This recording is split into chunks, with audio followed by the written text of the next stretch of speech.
சக்தி. என் அன்பு தங்கமே, நீ உயிராய் நேசிக்கும் உறவை பற்றித்தான் ஒரு முக்கிய செய்தியை உன்னுடன் பகிர்ந்து கொள்ள அம்மா இப்பொழுது வந்திருக்கின்றேன். இதை முழுமையாக கேள் தங்கமே.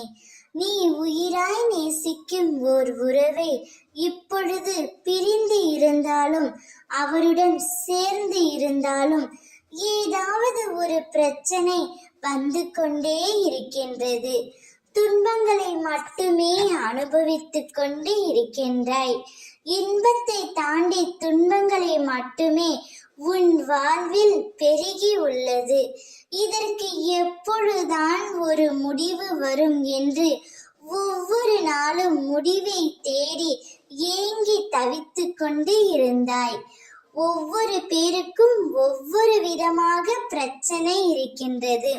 சில குழந்தைகளுக்கு என்னுடைய துணை என்னை புரிந்து கொள்ளவில்லை, அடித்து துன்புறுத்துகிறார்கள் என்று புலம்புகிறார்கள். மற்றும் சிலர் என்னுடைய துணை தீய பழக்கத்திற்கு அடிமையாகிவிட்டார் என்றும் புலம்புகிறார்கள். இன்னும் சில குழந்தைகளோ அவர்கள் துணையை பிரிந்துவிட்டு உற்றார் உறவினர் பேச்சுக்கு இடம் கொடுத்து கஷ்டத்தை மட்டுமே அனுபவித்துக் கொண்டு இருக்கிறார்கள். இவை யாவற்றையும் நான் கண்டு கொள்ளாமல் இல்லை தங்கமே. கவலைப்படாதே. உன் துணையிடம் உன் அருமை புரியும்படி உன் அம்மா நான் செய்கின்றேன். உன்னை சுற்றி இருக்கும் உற்றார் உறவினர்களால் உன் துணையை இப்பொழுது பிரிந்து தவித்துக் கொண்டு இருக்கின்றாய். சிலரின் சூழ்ச்சியாலும் சிலரின் சதி செயல்களாலும் நீ அவர்களை பிரிந்து இருக்கின்றாய். உன்னை விட்டு அவரால் இருக்க முடியாது என்ற உண்மையை உனக்கு புலப்படும்படி உன் அம்மா நான் செய்ய ஆயத்தமாகி விட்டேன்.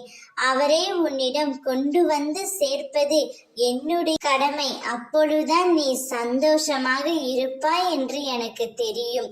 ஓம் சக்தி.